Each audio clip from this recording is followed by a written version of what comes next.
Milenial itu antitesa orang tua mereka sendiri karena sistem yang ada saat ini menguntungkan semua orang tua atau generasi di atas mereka dan membuat milenial ingin mempunyai solusi ekonomi mereka sendiri. Sistem ekonomi milenial itu apa? Sharing, cashless, digital, dan rating comment. Mereka melawan hampir di semua lini sehingga Mas Yusuf Hadi pernah mengatakan milenial itu kill everything, membunuh semuanya. Apa yang dibunuh? Yang dibunuh adalah generasi di atasnya dan mereka menganggap apa yang digunakan generasi di atasnya tidak cool, tidak keren. Buktinya industri sabun batangan turun terus 10 tahun terakhir di mana milenial itu menggunakan sabun cair. Industri bir turun hingga 60% dibanding 15 tahun yang lalu di masa jayanya minuman bir karena milenial tidak ngebir, bahkan milenial tidak mabok. Olahraga golf itu dianggap mainan generasi tua, nggak cool. Buktinya golf viewer atau penonton golf itu turun hingga 25% dibanding masa jayanya 5 tahun yang lalu. Kredit card, milenial nggak pakai, mereka pakai digital money, e-money. Milenial itu tidak heboh belanja barang seperti generasi di atasnya yang suka nyetok. Mereka lebih instan, seperlunya dan senang dengan pengalaman. Kaum milenial itu sangat praktis, bahkan milenial itu membunuh kantor tempat kerja, membunuh dunia properti karena mereka menunda membeli properti, bahkan menunda nikah, bukan menunda pacaran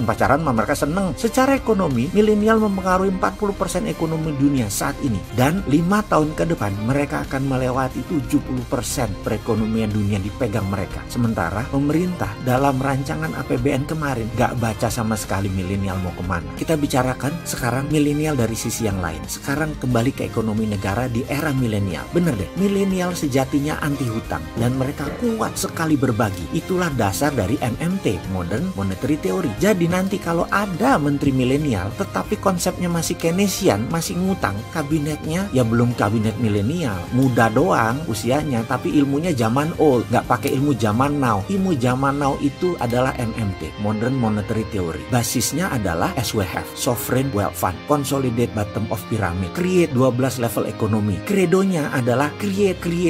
Itu adalah kredonya kaum milenial yang menggunakan MMT. Akan banyak perubahan ke depan karena penciptaan yang dilakukan dengan MMT, salah satunya misalnya baterai. Ini melawan hegemoni BBM. Secara singkat nih ya, kita mundur sebentar. Dunia ini terbagi dua kelompok besar, petahana atau incumbent. Mereka semua disponsori oleh perusahaan fossil oil, minyak bumi dan batu bara. Banyak negara dibuat bergantung dengan minyak bumi. Mereka masih mau berkuasa sampai 25 tahun ke depan, kalau perlu sampai 50 tahun ke depan. Sementara sisa dunia sudah mulai melawan, seperti kaum milenial, yaitu mereka anti plastik, pro lingkungan, anti batu bara. Kalau pemerintah Indonesia saat ini masih melindungi batu bara, masih pakai minyak bumi, masih pakai IMF, ditambah obor lagi. Kalau milenial yang MMT tidak, mereka pro baterai, anti plastik, pro printing money, pro project creation. Tapi belum bisa dilakukan karena incumbent nggak bisa move on pejabat-pejabatnya. Masih kekunci IMF, masih kekunci sama obor Cina. Mesin Cina yang haus batu bara masih di nomor 1 kan. Kasihan ya kaum milenial, mesti nunggu lagi, kirain sudah bisa sekarang.